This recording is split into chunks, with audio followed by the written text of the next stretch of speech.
A war veteran, broken by a traumatic brain injury and abandoned by his wife, clings to the only light left in his life, his daughter. As a brutal custody battle looms, the truth of their unshakable bond explodes in a courtroom, leaving everyone speechless. In the end, love triumphs over bitterness, and a father and daughter find peace together, proving that real heroism is standing by the ones who need you most. Daniel's hands were shaking that Tuesday morning in March, and it wasn't from the brain injury the docs kept talking about. Wasn't from the cocktail of pills they had him swallowing 3 times a day either. No, sir, his hands were shaking because of 3 words on a piece of paper that his wife Rachel had left on his hospital tray next to his untouched scrambled eggs. 3 words that cut deeper than any piece of shrapnel ever could. I can't anymore. But that ain't where this story really begins. See, every story worth telling starts before you think it does. This one starts with a little girl named Ellie, 10 years old with pigtails and gap teeth, sitting in a supply closet at the VA hospital, writing in what she called her daddy book with a broken crayon she'd found on the floor. Now you might wonder what a 10-year-old girl was doing hiding in a supply closet, drawing pictures of her daddy with one good leg and a face full of scars. Well, let me paint you that picture. Ellie had been coming to that hospital every day after school for 3 months, ever since they brought Daniel back from Afghanistan with a head full of metal fragments and a memory that worked about as well as a busted radio. The nurses, they all knew Ellie by name. Sweet little thing, always polite, always asking if she could help with anything. What they didn't know was that she'd been sleeping in that supply closet more nights than she'd been sleeping in her own bed. Her mama Rachel had taken to staying out later and later, coming home with the smell of wine on her breath and explanations that got thinner each night. Daniel didn't remember much about the blast that brought him home. The doctors said that was normal, that sometimes the brain just locks away the things too terrible to process. But he remembered the important stuff. He remembered Ellie's face. He remembered the sound of her laugh when he'd push her on the swing set behind their house. He remembered promising her before he deployed that he'd come home and they'd build that treehouse she'd been begging for. What he didn't remember was calling Rachel Sergeant that first week home. Didn't remember asking Ellie who she was when she walked into his room carrying the get well card she'd made at school. Didn't remember the look on Rachel's face when he wet himself during visiting hours because his brain couldn't quite connect all the dots between feeling and action anymore. But Ellie, she remembered everything.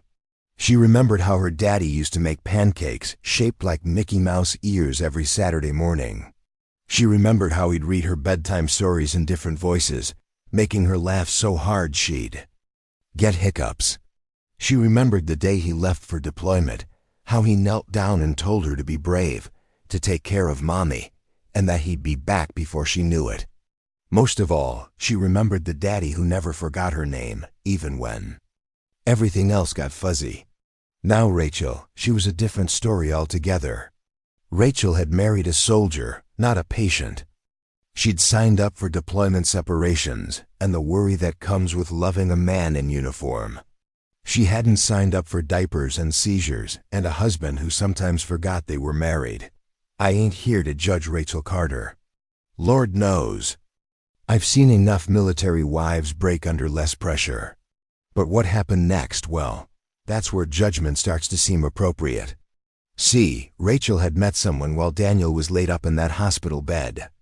A man named Trevor, worked in insurance, drove a clean sedan, never had dirt under his fingernails or nightmares that made him scream at 3 in the morning. Trevor had 2 good legs, a 401k, and a patience for Rachel's situation that lasted exactly as long as it took him to realize Daniel might actually recover. The first time Trevor came to the hospital, he wore a suit and carried flowers. Told everyone he was Rachel's friend, there to support the family during a difficult time. But Ellie, she was smart enough to see how her mother's hand found Trevor's when they thought no one was looking. Smart enough to notice how her mother started wearing perfume to visit a man who couldn't smell much of anything anymore. Daniel's recovery was slow, like watching grass grow in winter. Sundays were good. He'd remember Rachel's middle name. Could walk to the bathroom without falling. Could hold a conversation that made sense from start to finish. Other days he'd wake up thinking he was still in Afghanistan, calling for his squad, trying to grab his rifle from a bedside table that held nothing but water pitchers and pill bottles. Through it all, Ellie was there. Every day after school. Every weekend, every holiday. She'd sit beside his bed and show him her homework, tell him about the kids at school, read him stories from books she was too young to understand but knew he used to love. When the doctors said he needed physical therapy, she'd walk beside him in the hallways, counting his steps like they were marching to a cadence only she could hear. It was Nurse Patel who first noticed something wasn't right. Maria Patel had been working the VA hospital for 15 years, had seen more broken families than she cared to count. But something about the way Rachel looked at Daniel had changed. Where there used to be love, maybe worry, now there was something that looked an awful lot like impatience. More troubling was how Rachel started talking to Daniel when she thought no one was listening. Sharp little comments about how long his recovery was taking, how expensive everything was getting, how Ellie was being affected by spending so much time around this situation. But it was the phone call that changed everything. Nurse Patel was changing Daniel's when she heard Rachel in the hallway, talking in that hushed tone people use when they're saying things they shouldn't. The call was to Trevor, and while Patel only caught pieces of it, what she heard made her stomach turn. The VA checks will keep coming for a while, Rachel was saying. But once the doctors say he's recovered enough for outpatient treatment, we need to be gone. I can't do this anymore, and Ellie shouldn't have to see him like this. There was a pause then. No, he won't fight it. Half the time he doesn't even remember we're married. That night, Patel made a decision that would change 3 lives forever. She started keeping notes. Not medical notes, she had plenty of those, personal notes. About how often Rachel visited versus how often Ellie did. About the things Rachel said when she thought no one was listening. About how Ellie had started bringing a sleeping bag in her backpack because sometimes mommy forgets to pick me up. Meanwhile, Daniel was getting better, slowly but surely. The seizures were less frequent. His memory was coming back in pieces. Not all of it, but enough. He remembered Rachel's birthday. He remembered their wedding anniversary. He remembered the fight they'd had before he deployed, the one about money and buying a house and whether they were ready to have another baby. What he didn't remember was agreeing to that fight being their last real conversation. The morning Rachel left the divorce papers, Daniel was having a good day. Clear-headed, steady on his feet, making jokes with the orderlies about the hospital coffee tasting like motor oil. He'd been talking about going home soon, about getting back to some kind of normal life. Then he saw the papers, divorce, custody, asset division. Legal terms that might as well have been written in Pashto for all the sense they made to a man whose brain was still putting itself back together. But the bottom line was clear enough. Rachel wanted out, and she wanted to take Ellie with her. Papers said Daniel was unable to provide adequate care due to his ongoing medical and psychological conditions. They said Ellie would be better served in a stable environment with her mother and her mother's partner. They requested limited supervised visitation and temporary spousal support until the veteran achieves employment stability. In other words, Rachel wanted to take his daughter, his money, and his dignity, leaving him with nothing but his Purple Heart and a prescription for anti-seizure medication. That's when Ellie walked in. She took one look at her father's face, saw the papers scattered on the hospital bed, and understood everything with the clarity that only children seem to possess. While adults dance around truth with lawyers and mediators, children cut right to the bone of things. She's leaving, isn't she? Ellie asked, and her voice was steadier than Daniel's hands. Daniel nodded, not trusting himself to speak. And she wants me to go with her? Another nod. Ellie climbed up onto the hospital bed, careful not to disturb the fourth line, and pulled a folded piece of paper from her backpack. It was covered in crayon drawings and careful 10-year-old handwriting. I wrote you a letter too, Daddy, she said. But mine's different. The letter was simple. Dear Daddy, I won't leave you. Love, Ellie. P.S. Mommy doesn't make pancakes the right way. That night, while Rachel was out with Trevor celebrating what she thought was her freedom, Daniel made some calls. Not to lawyers. He couldn't afford lawyers. He called the only people who'd never let him down, his brothers. In arms, the veteran community is tighter than family, and word travels fast when one of their own is in trouble. By morning, Daniel had more support than he knew what to do with. There was Jimmy Rodriguez, who'd lost his legs in Kandahar, but found his calling in social work. There was Sarah Chun, an Army medic turned family law attorney who took cases pro bono for veterans who'd given everything for their country. There was Big Mike Thompson, a master sergeant who'd retired to become a private investigator, with a particular talent for finding things people wanted to keep hidden. What they found wasn't pretty. Rachel hadn't just been planning to leave. She'd been planning to disappear.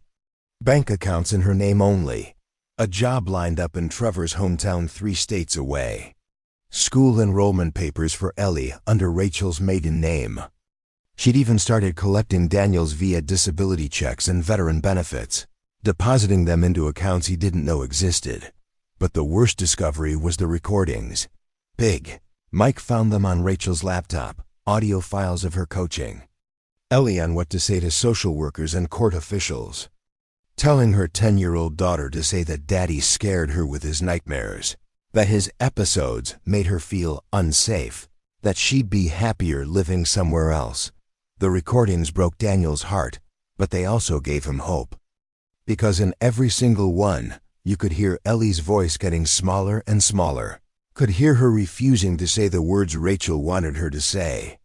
You could hear a little girl who knew the difference between truth and lies, even when the adult who was supposed to protect her was asking her to choose the lie. The custody hearing was set for a Thursday in April. Daniel had been out of the hospital for 2 weeks by then, living in a small apartment near the VA medical center. Ellie was supposed to be living with Rachel, but more nights than not, she showed up at Daniel's door with her backpack and a story about how Mommy had gone out and forgotten to leave a babysitter. Daniel's lawyer, Sarah Chun, had prepared him for what to expect. Rachel's attorney would paint him as unstable, dangerous, unfit. They'd use his medical records against him, his memory problems, his seizures, his PTSD diagnosis. They'd argue that Ellie needed consistency and safety, words that sounded reasonable until you realized they were being used as weapons. What Sarah hadn't prepared him for was how small Ellie would look sitting in that witness chair. The judge was a woman named Patricia Hawthorne, 60-something with gray hair and kind eyes that had seen too many broken families. She explained to Ellie, in words a 10-year-old could understand, that she just wanted to know what would make her happiest and safest. Rachel's lawyer started with the softball questions. How was school? Did she have friends? Did she like living with Mommy and Trevor? Ellie answered politely, the way children do when they're scared and trying to be good. Yes, school was fine. Yes, she had friends. Yes, Trevor was nice. Then came the harder questions. Did Daddy's nightmares scare her? Did she worry about him getting sick again? Wouldn't she be happier in a house with a yard and her own room? Ellie looked at Daniel across that courtroom, and something passed between them that no lawyer could prepare for or judge could quantify. It was the look a soldier gives another soldier when the shooting starts, not fear, but recognition. The understanding that some battles can't be won by playing defense. Your Honor, Ellie said, her voice clear and strong. Can I show you something? Judge Hawthorne nodded, and Ellie pulled out her daddy book, the notebook she'd been writing. In for months. Page after page of drawings and stories about her father.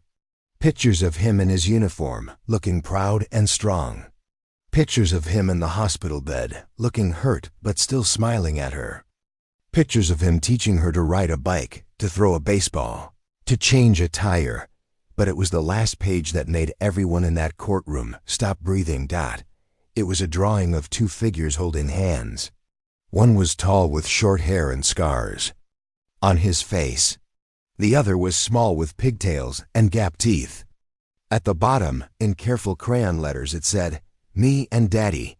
We both got broken parts, but we still work." Rachel's lawyer tried to object, said the drawings were irrelevant and prejudicial, but Judge Hawthorne held up her hand for silence. "Ellie," she said gently, "can you tell me about this picture?" Ellie stood up in her chair, holding the notebook against her chest like armor. "That's me and Daddy. Mommy says he's broken and can't take care of me anymore. But I think maybe she forgot that I'm broken too, and Daddy's the only one who knows how to fix my broken parts." "What do you mean by broken parts, sweetheart?" "Well," Ellie said, glancing at Rachel with something that looked like pity, "I get scared at night sometimes, and I worry about things. And sometimes I cry for no reason. Mommy gets mad when I do that. She says I need to be a big girl and stop acting like a baby. But Daddy, he understands about being scared and worried and sad. He says it's okay to feel that way, and he sits with me until I feel better." The courtroom was so quiet you could hear the air conditioning humming. "And another thing," Ellie continued, warming to her subject now. "Mommy keeps saying Daddy can't remember things, so he can't take care of me, but he remembers the important stuff. He remembers that I don't like crust on my sandwiches. He remembers that I'm scared of thunderstorms. He remembers that I like to hear stories about when he was little. Mommy doesn't remember any of that stuff anymore." Rachel was crying now, but they weren't tears of sadness. They were tears of anger and frustration. The tears of someone who just watched their carefully constructed case fall apart because of a 10-year-old's honesty. "Ellie," Judge Hawthorne said, "what would make you happiest?" Ellie looked at Daniel, then at Rachel, then back at the judge. "I want to live with my daddy. I want to help him remember things, and I want him to help me not be scared. I want us to take care of each other, like families are supposed to do." That's when Trevor made his mistake. He leaned over and whispered something to Rachel, something that made her face go red with embarrassment and rage. Whatever he said, it was loud enough for the court reporter to hear, and damning enough for Sarah Chun to demand it be read back. The defendant's partner was heard to say, and I quote, "This is taking too long. Just tell her what she wants to. Here so we can get out of here." The silence that followed was the kind of quiet that comes before thunder. Judge Hawthorne's kind eyes had gone hard as flint, and when she spoke, her voice carried the authority of someone who'd spent decades protecting children from adults who'd forgotten how to deserve them. "Miss Carter," she said to Rachel, "would you like to explain to this court why your partner seems to think this is an inconvenience rather than a decision about your daughter's well-being?" Rachel couldn't explain it, because there was no good explanation. She mumbled something about being stressed, about Trevor not understanding the legal process, about everything being taken out of context. But the damage was done. In trying to take Daniel's daughter away from him, Rachel had revealed that she'd already given her away to someone who saw Ellie as nothing more than baggage that came with his new girlfriend. Judge Hawthorne didn't need to hear any more testimony. She called a recess, spent 30 minutes reviewing the evidence, and came back with a decision that surprised no one who'd been paying attention. Primary custody to Daniel Carter. Supervised visitation for Rachel until she could demonstrate that her priorities had realigned with her daughter's needs. And a stern warning to both parents that the court would be monitoring the situation closely to ensure that Ellie's welfare remained the top priority. But here's the thing about court decisions. They're just pieces of paper until real life makes them real. And real life has a way of being more complicated than any judge can anticipate. Daniel and Ellie moved into a small 2-bedroom apartment near the VA hospital. It wasn't much second-hand furniture. A kitchen table with uneven legs, walls thin. Enough that you could hear the neighbors arguing about money and whose turn it was to do the dishes. But it was theirs, and that made all the difference. The first few weeks were hard. Daniel was still recovering, still having bad days when the seizures came back or the memories got jumbled. There were mornings when Ellie had to help him remember which pills to take, evenings when she'd wake up to find him sitting on the couch at 3 in the morning, staring at nothing with that look soldiers get when they're seeing things that happened a long way from home. But they figured it out together. Ellie learned to make peanut butter sandwiches for lunch when Daniel's hands were too shaky to hold a knife steady. Daniel learned to braid her hair for school, even if it took him 3 tries and never looked quite as neat as Rachel used to do it. They developed systems, routines, little ways of taking care of each other that worked around their respective broken parts. The pancakes were still a disaster, but they were their disaster, and they laughed about it every Saturday morning. Rachel's visits were awkward at first. She'd show up at the supervised visitation center looking like she was attending a funeral, checking her watch every few minutes, making conversation that felt forced and hollow. Ellie was polite but distant, answering questions with the minimum number of words necessary to be respectful. It was clear that Rachel was going through the motions of motherhood rather than actually being a mother. But Trevor, he was the wild card no one had planned for. Trevor had signed up to be Rachel's boyfriend, not Ellie's stepfather. He'd imagined weekend visits at most, maybe a week during summer vacation. He hadn't imagined custody battles or supervised visits or child support payments that cut into his carefully planned budget. 3 months after the court decision, Trevor was gone. Left Rachel a note that was almost as cold as the one she'd left. Daniel in the hospital. This isn't what I signed up for. Good luck with everything. Rachel showed up at Daniel's apartment that night, mascara streaked down her cheeks, looking like she'd aged 5 years in 5 minutes. Ellie was doing homework at the kitchen table when the knock came. "Mommy?" Ellie said when Daniel opened the door. Rachel looked at her daughter, then at Daniel, then at the little apartment with its mismatched furniture and refrigerator covered in Ellie's artwork. "I messed up," she said, and for the first time since before Daniel's deployment, her voice sounded like the woman he'd married. "I messed up so bad, and I don't know how to fix it." Daniel could have said a lot of things. Could have pointed out that she'd almost destroyed their family. Could have reminded her of the lies she'd told, the money she'd hidden, the recordings she'd made. Could have slammed the door and left her standing in the hallway with her regrets. Instead, he stepped aside and let her in. "Coffee?" he asked. Because sometimes the simplest gestures are the most profound. They talked until almost midnight, the 3 of them sitting around that uneven kitchen table like they were negotiating a peace treaty. Rachel apologized to Ellie, really apologized. Not the grown-up kind of apology that's more about making the adult feel better than addressing the hurt they've caused. She apologized to Daniel too, for giving up on him when he needed her most. For choosing fear over faith. For letting another man's comfort matter more than her own family's well-being. It wasn't a magic moment that fixed everything. Real life isn't like the movies, where one conversation can undo months of damage. But it was a start, a recognition that maybe they could find a way to be a family again, even if it looked different than what any of them had originally planned. The supervised visits ended 6 months later.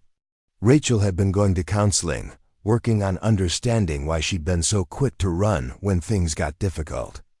She'd gotten a job at the hospital where Daniel received his treatment, working in the administrative office, partly to be closer to Ellie, but also because she'd discovered she wanted to help other military families navigate the system that had nearly broken hers.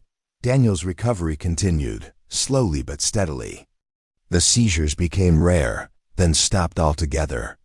His memory improved to the point where he could hold down a part-time job doing data entry for a veterans organization. It wasn't the career he'd planned before deployment, but it was honest. Work that helped other people like him, and that felt like enough. Ellie thrived. Her grades improved. She made friends at school. She joined the chess club and the school newspaper. But most importantly, she stopped carrying that weight that children sometimes bear when they feel responsible for holding their family together. She got to be a kid again, knowing that the adults in her life were finally acting like adults. The three of them never moved back in together. Too much had happened for that kind of fairy tale ending. But they found their way to something better than what they'd had before, a family based on choice rather than just circumstance. Held together by forgiveness rather than just obligation, Rachel got her own apartment a few miles away. Ellie spent weekdays with Daniel and weekends with Rachel, and holidays were shared rather than divided. They attended Ellie's school events together, sitting in the same row but not necessarily next to each other, presenting a united front even if they weren't a united couple. It wasn't perfect. There were still moments of tension, still disagreements about parenting decisions, still awkward conversations about the past. But it worked because everyone involved had learned something important, that love isn't about perfection, it's about persistence. It's about showing up even when showing up is hard. It's about choosing family over fear, hope over hurt, connection over convenience. 2 years later, Ellie won first place in her school's science fair for a project about traumatic brain injury and recovery. She interviewed Daniel about his experiences, researched the latest treatments, created charts and graphs showing how the brain can heal itself given time and support. But the best part of her presentation was the conclusion, written in her own words. My daddy got hurt protecting our country, and then he got hurt worse by people who were supposed to protect him. But he didn't give up, and neither did I, and neither did my mom when she finally remembered who she wanted to be. Sometimes the best healing happens not in hospitals, but in families who decide to fight for each other instead of against each other. The judges were impressed by her research and methodology, but anyone who knew their story understood that Ellie hadn't just studied traumatic brain injury, she'd lived it, survived it, and found a way to help it heal. Now, I know what some of you might be thinking. You might be wondering if this story's too neat, if real life ever wraps up quite so nicely, and you'd be right to wonder. Most stories don't end with science fair ribbons and happy families choosing each other all over again. But here's what I learned from Daniel Carter's story, and from too many others like it. Sometimes the most extraordinary thing about ordinary people is their capacity to keep trying. To keep believing that love is stronger than fear, that healing is possible even when the damage seems permanent, that families can be rebuilt even after they've been blown apart. Daniel never did get all his memories back. There are still gaps in his recollection, still moments when his brain doesn't fire quite right. But he remembers what matters, his daughter's laugh, his ex-wife's courage in coming back, his own strength in refusing to let his wounds define his worth. Ellie's in high school now, thinking about colleges, talking about maybe becoming a doctor or a social worker, something that helps people the way she's seen people help her family. She still has Daniel's dog tags, still keeps that daddy book from when she was 10. But now it's just a memento rather than a lifeline. Rachel remarried eventually, to a teacher who understands that loving her means loving her complicated history.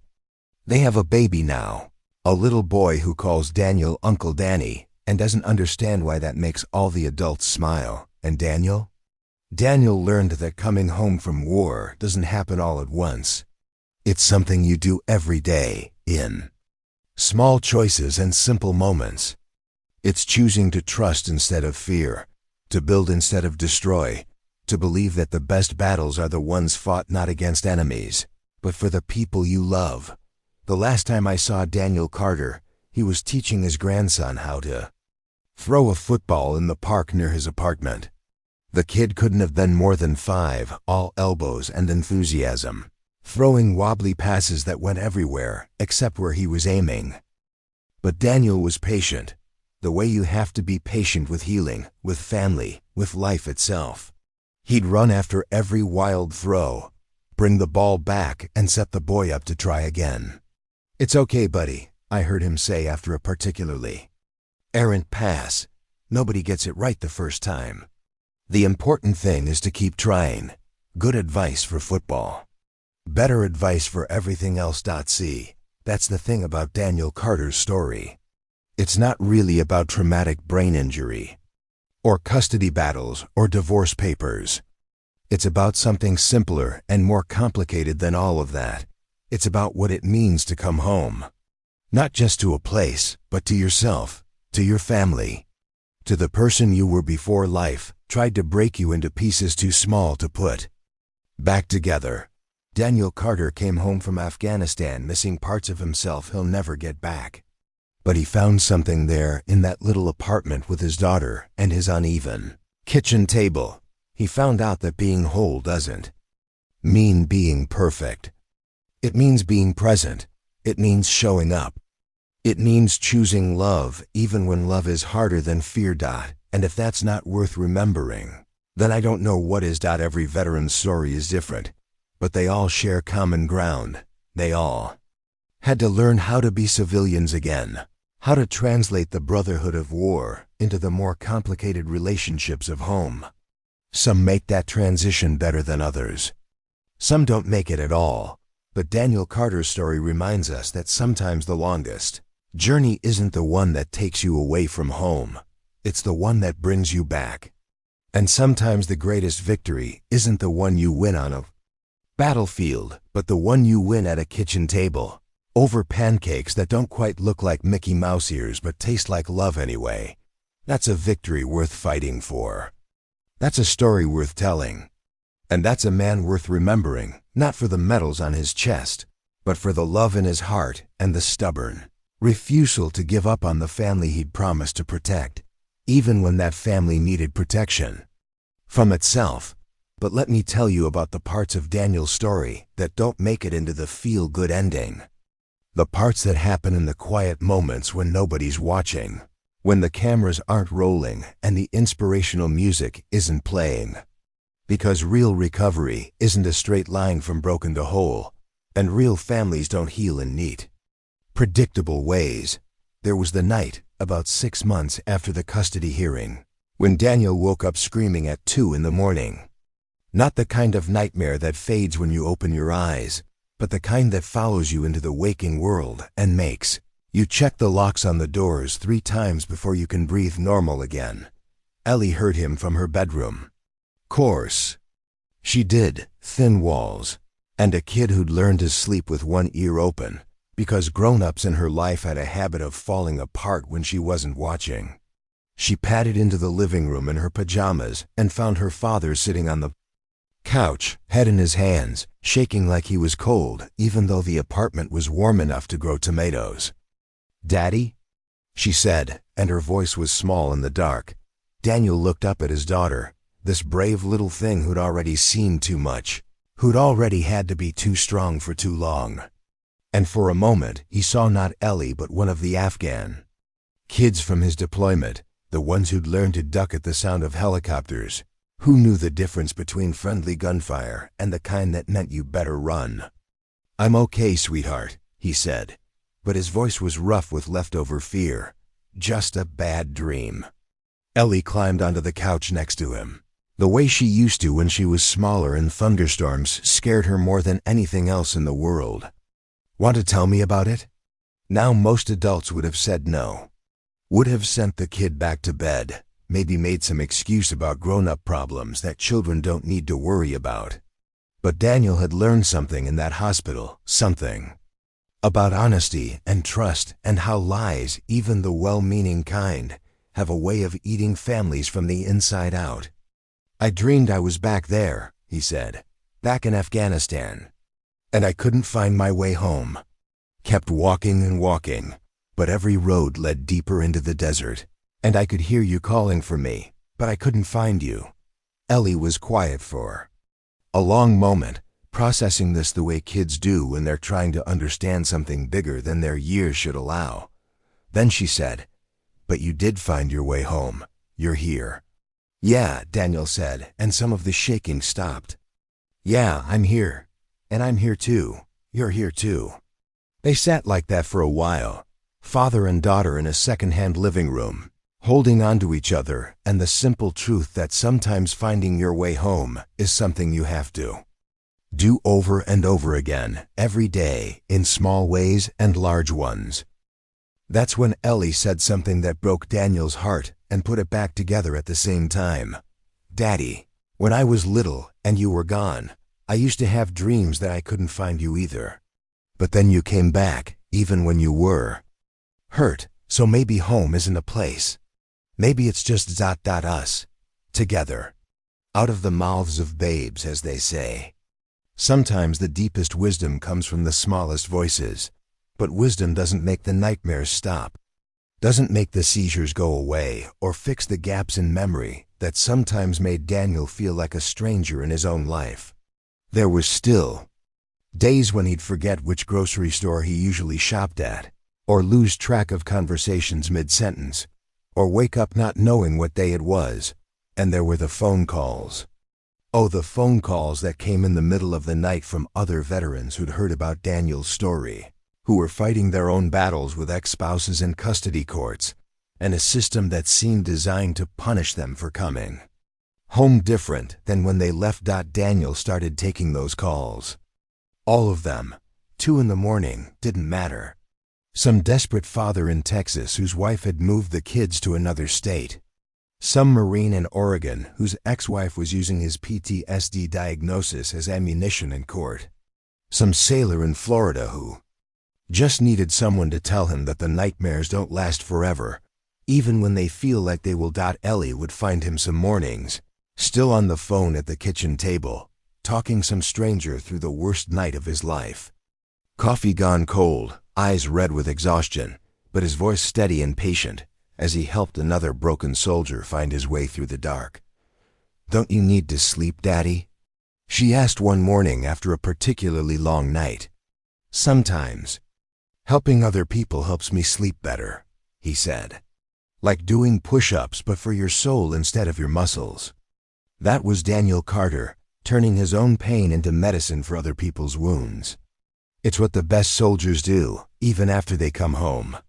Especially after they come home. Word spread through the veteran community about Daniel's willingness to listen, to help, to share his story with anyone who needed to hear it. Pretty soon, he was getting invited to speak at VA hospitals, at support groups, at family court mediations where judges wanted veterans to hear from someone who'd been where they were and come out the other side.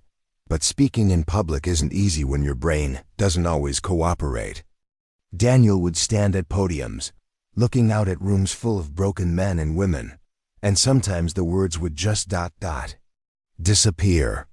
Like someone had erased part of his hard drive right when he needed it most. The first time it happened, he panicked. Stood there for what felt like hours, but was probably only 30 seconds, mouth open, mind blank, audience waiting. He almost walked off that stage, almost gave up on the idea that he had anything useful to say to anyone.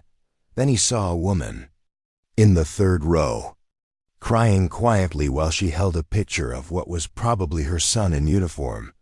And he remembered why he was there. "I'm sorry," he said to the room. "Sometimes my brain takes a little vacation without asking permission first. That's what happens when you get your head rattled around in a war zone. But that's okay, because what I'm here to tell you isn't really about having a perfect brain or perfect words.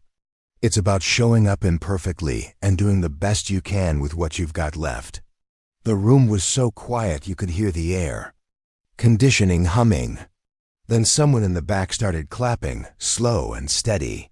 Pretty soon the whole room was clapping, not for a perfect speech, but for an honest one. That became Daniel's signature, not polished presentations, but raw truth. He'd tell audiences about wetting himself in the hospital, about forgetting his wife's name, about the custody battle and the divorce papers and the nights When he wasn't sure, he wanted to wake up in the morning, but he'd also tell them about Ellie sleeping in the supply closet, about Rachel finding her way back to the family she'd almost thrown away, about the small victories that don't make headlines but make life worth living. Most importantly, he'd tell them that healing isn't about becoming the person you were before. You got broken. It's about becoming someone new, someone who can carry their scars without being crushed by their weight. The speaking engagements led to other opportunities. A local TV station did a feature story about Daniel's work with veteran families. A magazine article followed. Then a book deal, not a big one, but enough to let Daniel quit his data entry job and focus full-time on helping other veterans navigate the complicated process of coming home. The book was called Finding Home, A Soldier's Guide to Fighting the War After the War. It wasn't a bestseller, but it didn't need to be. It found its way to the people who needed it most: veteran spouses who felt abandoned by their own families, children trying to understand why daddy or mommy came home different, lawyers and judges who needed to understand that a PTSD diagnosis doesn't make someone dangerous, just wounded. But success, even the modest kind, comes with its own complications. Daniel started getting recognized in grocery stores, at Ellie's school events, in restaurants where he just wanted to eat his lunch in peace. People meant well, but they wanted his story to be simpler than it was, wanted him to be either completely broken or completely healed, not the complicated mixture of both that he actually was. The attention was hardest on Ellie. Kids at school started treating her differently once word got around that her dad was famous. Some were curious, wanting to know what it was like to have a dad who'd been in a war. Others were cruel, the way kids can be when they smell difference on someone. Tommy Henderson said you killed people, Ellie told Daniel one evening while they were doing homework together at the kitchen table. Daniel's pencil stopped moving. This was the conversation he'd been dreading since Ellie was old enough to understand. What war actually meant. What did you tell him? Daniel asked. I told him that was none of his business, Ellie said. But I want to know too, did you?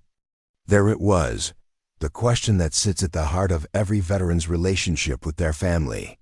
How do you explain to your child that sometimes good people have to do terrible things? How do you reconcile the person who reads bedtime stories with the person who pulled triggers in foreign countries?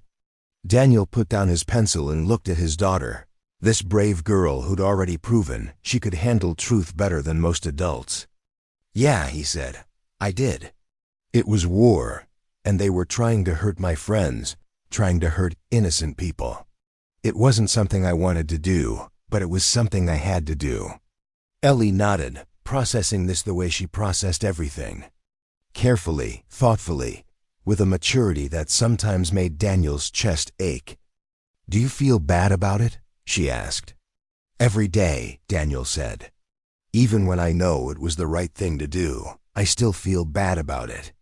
That's what makes us different from the bad guys, sweetheart. The bad guys don't feel bad about hurting people. Is that why you have nightmares? Part of it, yeah. Ellie was quiet for a moment.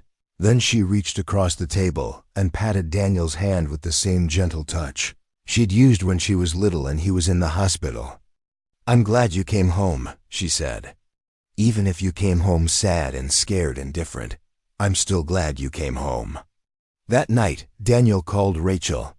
Not because he had to, not because of any custody arrangement or legal obligation, but because he wanted to share what their daughter had just taught him about forgiveness and love and the complicated business of being human. She's incredible, Rachel said after Daniel told her about the conversation. Sometimes I can't believe we made something that wise. We did good with her, Daniel agreed. Even when we were doing everything else wrong. They've been having conversations like this more often lately, not romantic conversations, but the kind of talks that former partners have when they've moved past anger and arrived at something like friendship. Rachel had been seeing her therapist for over a year now, working through the guilt and fear that had driven her away from Daniel when he needed her most. "I've been thinking about something," Rachel said. "Dr. Martinez thinks it might be good for me to write you a letter. A real one, not like those legal papers. Something that explains what I was feeling back then, why I did what I did. You don't owe me any explanations, Rachel. That's all in the past. But that's just it. It's not in the past for me. I carry it around every day, the shame of it. How I abandoned you when you were at your lowest point. How I almost took Ellie away from the one person who understood her best." Daniel was quiet for a moment, listening to the weight in her voice, the regret that had been eating at her for years. "Write the letter if you need to," he said finally. "But write it for you, not for me. I forgave you a long time ago, Rachel. Maybe it's time you forgave yourself." The letter came 3 days later, 5 pages of careful handwriting that laid out all the fear and confusion and selfishness that had driven Rachel's decisions during the darkest period of their marriage. She wrote about how terrified she'd been that Daniel would never recover, how guilty she'd felt for wanting her old life back, how Trevor had seemed like an escape from a situation she didn't know how to handle. But she also wrote about the moment. She realized what she'd lost, not just Daniel, but the person she'd always thought she was. The person who promised for better or worse, and meant it. The person who'd fallen in love with a soldier partly because of his courage, then ran away when that same courage was tested by civilian battles. The letter ended with an apology not just to Daniel, but to Ellie and to herself. "I'm not asking for forgiveness," she wrote. "I'm asking for the chance to be better than I was. For Ellie's sake and for my own." Daniel read the letter twice, then tucked it away in the box where he kept his important papers, discharge documents, medical records, custody agreements, and now this, an honest accounting of how good people sometimes make terrible choices when they're scared. He never responded to the letter directly, but the next time he saw Rachel at one of Ellie's school events, he gave her a small nod that said everything that needed to be said. Message received. Account settled. Let's move forward. Moving forward meant learning to be a family in a new way. Not the nuclear family they'd started with, not the broken family they'd been for a while, but something more complicated and more resilient. Daniel and Rachel became the kind of divorced parents who actually put their child first, who communicated about school events and medical appointments without lawyers as intermediaries, who could sit together at Ellie's basketball games without making the experience uncomfortable for everyone around them. It helped that Rachel's new husband, Mark, was the kind of man who understood that loving someone means loving their history, including the complicated parts. Mark was a high school math teacher with infinite patience and a gentle sense of humor that helped diffuse the tension that sometimes crept into family gatherings. The first time Mark met Daniel was at Ellie's 13th birthday party. Daniel had been dreading it, the awkwardness of meeting his ex-wife's new husband, the potential for old wounds to reopen, the challenge of navigating social dynamics that don't come with an instruction manual. But Mark made it easy. He walked up to Daniel with a handshake and a smile that seemed genuinely warm rather than forced. "I've heard a lot about you," Mark said. "All good things. Thank you for raising such an amazing kid." "Thank you for taking good care of them," Daniel replied, and meant it. They talked for maybe 10 minutes, nothing deep, just small talk about Ellie's school performance and her growing interest in journalism. But it was enough to establish that they were both on the same team, both committed to making this complicated family arrangement work for everyone involved. Watching Mark interact with Ellie was educational too. He wasn't trying to be her father. He was smart enough to know that position was already filled. But he was a steady, positive presence in her life, someone who helped with homework and remembered to ask about her friends and never made her feel like she had to choose between the adults who cared about her. That's when Daniel realized something important. Healing doesn't always look like putting things back the way they were. Sometimes it looks like building something entirely new from the pieces you have left. Ellie's teenage Years brought new challenges. The sweet, wise little girl who'd held her family together through crisis became a typical teenager with mood swings and attitude problems, and a growing need for independence that sometimes manifested in ways that terrified the adults in her life. There was the time she stayed out past curfew with friends Daniel didn't approve of. There was the boyfriend, who looked like he'd been assembled from spare parts in a motorcycle repair shop. There were the arguments about grades and chores, and why she couldn't go to parties where Daniel was pretty sure there wouldn't be any actual parental supervision. But the hardest challenge came when Ellie was 15 and announced that she wanted to join the army after high school. "Like hell you will," was Daniel's immediate response, which he regretted as soon as the words left his mouth. They were eating dinner at their kitchen table, the same table where they'd had so many important conversations over the years when Ellie made her announcement. She'd been talking about college applications and career plans, then dropped this bombshell like she was mentioning what she'd had for lunch. "I've been thinking about it for a while," she said, pushing peas around on her plate with studied casualness. "I want to serve my country. I want to help people. I want to do something that matters." Daniel felt like he'd been punched in the chest. All those years of nightmares and seizures and slow, painful recovery, and his daughter wanted to voluntarily walk into the same world that had broken him. "Ellie, you don't understand what you're saying. You don't know what war is really like." "I know what war does to people who come home," she said, and her voice had an edge to it that reminded Daniel uncomfortably of himself at that age. "I've been living with it my whole life. I've seen what it costs, but I've also seen what it's worth." They argued for 2 hours that night, voices raised, old fears dragged into the light, stubborn wills clashing like swords.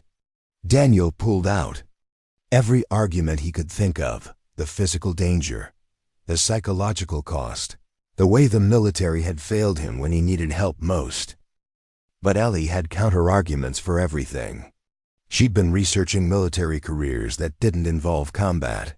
She'd talked to recruiters about educational benefits and career training. She'd even spoken to some of the veterans Daniel worked with, getting their perspectives on military service and whether they'd do it again knowing what they knew now. "This isn't some impulsive decision, Daddy," she said.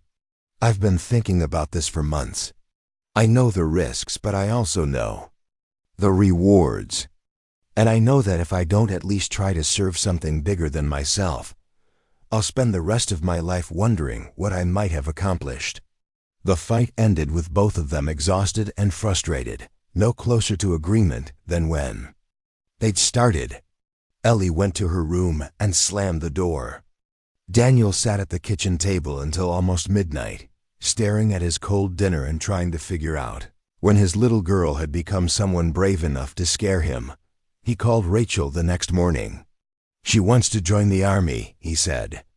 Without preamble, there was a long pause. "I know. She talked to me about it last week.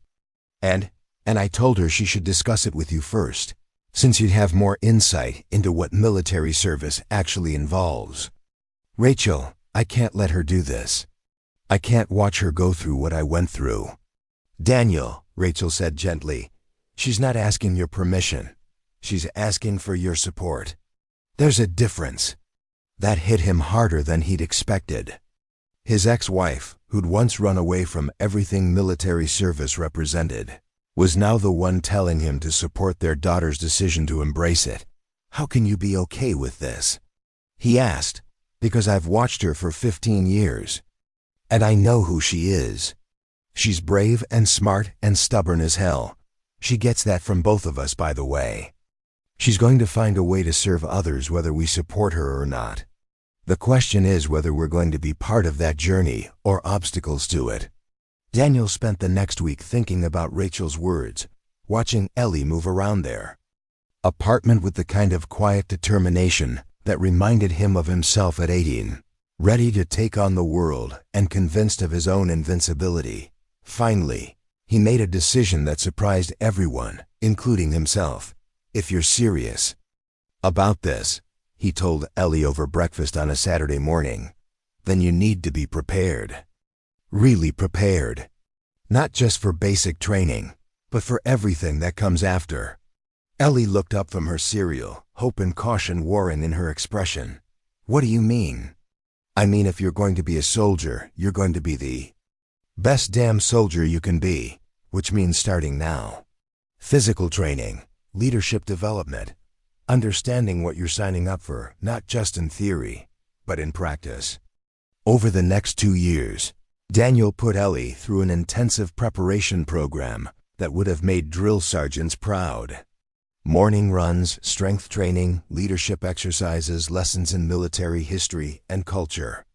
But more importantly, he shared stories, not just the heroic ones that make it into movies, but the real ones about boredom and bureaucracy, about the weight of responsibility and the bonds between soldiers, about the difference between serving your country and serving the politicians who send you to war. He introduced her to other veterans, not just the success stories, but the ones still struggling, the ones dealing with physical disabilities and psychological wounds, the ones whose families had fallen apart under the pressure of deployment and reintegration. I need you to understand all of it, he told her. The good and the bad and the complicated stuff in between. Because once you sign those papers, you belong to something bigger than yourself. And that's both the most rewarding and most terrifying thing you can imagine. Ellie absorbed it all with the same intensity she'd brought to everything else in her life.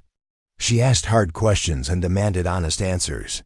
She pushed herself physically and mentally, preparing not just for the possibility of military service, but for the reality of it. When she turned 17, she sat Daniel down for another conversation at their kitchen table. I still want to serve, she said. But I want to do it as a medic. Someone who helps people heal instead of someone who breaks them. Daniel felt something shift inside his chest, not relief exactly, but recognition. His daughter had found her own way to be a warrior, one that honored both her desire to serve and her gift for healing. Combat medics see plenty of action, he warned her. It's not a safe job. No military job is truly safe, she replied. But at least this way, when I come home, I'll know that every day I served, I made someone's life better instead of worse. That night, Daniel called his old squad leader, Tommy Rodriguez, who'd become a physician's assistant after leaving the Army. Your kid's got the right idea, Tommy said after Daniel explained Ellie's plans. We need more people like her in uniform. People who understand that the real victory isn't defeating the enemy, it's helping everyone get home safe. Ellie enlisted the day after her 18th birthday. Daniel was there when she signed the papers, standing beside her as she raised her right hand and took the oath that had changed his own life. So many years earlier, watching her swear to support and defend the Constitution of the United States against all enemies, foreign and domestic, Daniel felt a complex mixture of pride and terror, hope and dread. This was his daughter, his little girl who'd once slept in a supply closet to be near him, now choosing to walk into the same dangerous world that had nearly destroyed him. But he also saw something else, a young woman who'd learned from his struggles, without being defined by them, who'd chosen service not out of naivety, but out of genuine understanding of what it meant to put others before yourself. Basic training was hard on everyone in the family. Ellie couldn't call often, and when she did, she sounded tired and stressed and sometimes homesick. Daniel found himself checking his phone obsessively, waiting for updates, remembering his own basic training experience and wondering if she was struggling with the same challenges he'd faced. Rachel worried too, though she expressed it differently. She threw herself into care packages and letters, trying to maintain connection across the distance that military service creates between soldiers and their families. But Mark, surprisingly, was the one who helped Daniel keep things in perspective. She chose this, Mark reminded him during one of their increasingly regular conversations. Not because she had to, not because she didn't have other options, but because she believed it was the right thing to do. That says something about the kind of person you and Rachel raised. The graduation from basic training was one of the proudest moments of Daniel's life. Watching Ellie march across that parade ground in her dress uniform, seeing the confidence and strength in her bearing, recognizing the child he'd raised in the soldier she'd become, it was like watching all the pain and struggle of the past. 10 years transform into something beautiful and strong. After the ceremony, Ellie introduced him to her drill sergeants, her fellow soldiers, the people who'd become her military family. They treated her with respect and affection, clearly recognizing the same qualities in her that Daniel had always seen: courage, compassion, and an unshakable determination to do the right thing. "Your daughter's going to make a hell of a medic," one of her instructors told Daniel. "She's got good instincts, keeps her head under pressure, and actually listens when people talk to her. That's rarer than you might think." Medical training was even more demanding than basic training, but Ellie thrived. She called home with stories about learning to treat everything from minor cuts to traumatic injuries, about the responsibility of holding someone's life in your hands, about the satisfaction of helping wounded soldiers heal. Daniel found himself living vicariously through her experiences, remembering his own military service but seeing it now through the lens of healing rather than fighting. It was like experiencing the army for the first time from the perspective of someone whose job was to fix what war broke rather than break what war targeted. The first time Ellie deployed was the hardest test yet of everything Daniel had learned about letting go, about trust, about the difference between loving someone and controlling them. She was stationed at a forward operating base in a country Daniel recognized from his own deployment experience, providing medical support for troops conducting training missions with local forces.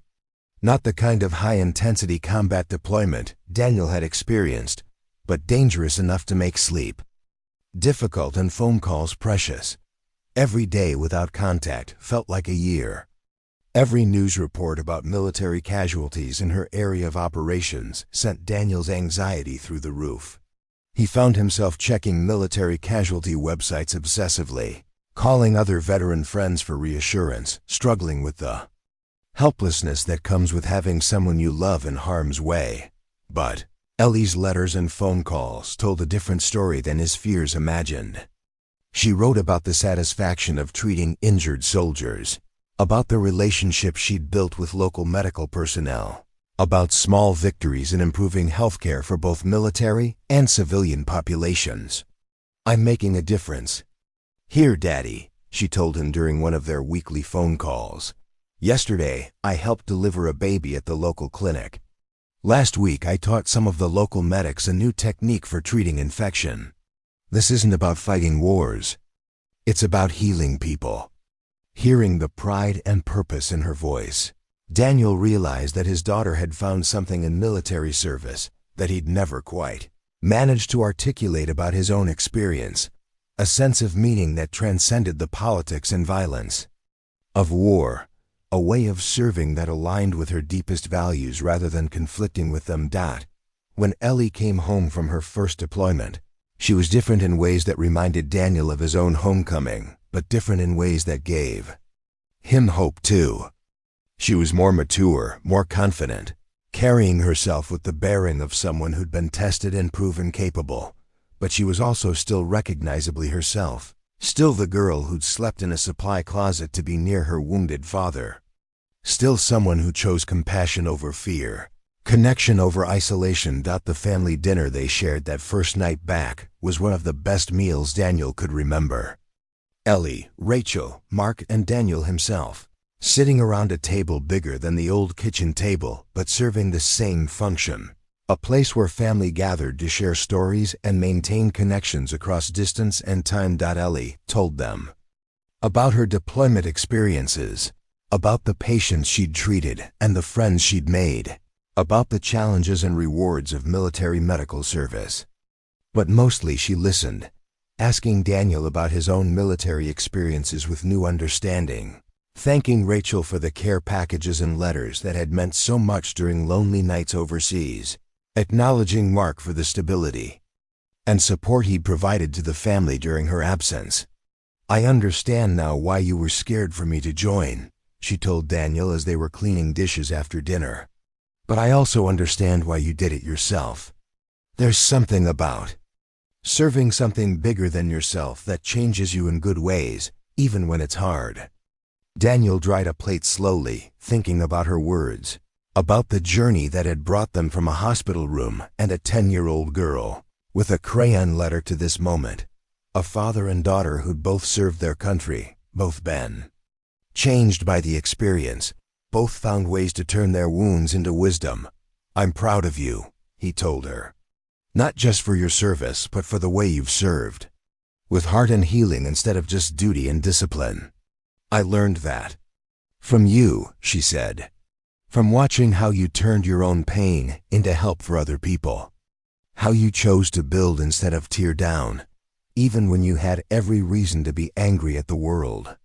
That night, after everyone had gone home, Daniel sat in his living room, no longer the sparse apartment of his recovery years, but a real home filled with photos and books and evidence of a life rebuilt, and thought about the long journey that had brought him to this moment, from a hospital bed and divorce papers to a family dinner, celebrating his daughter's safe return from deployment.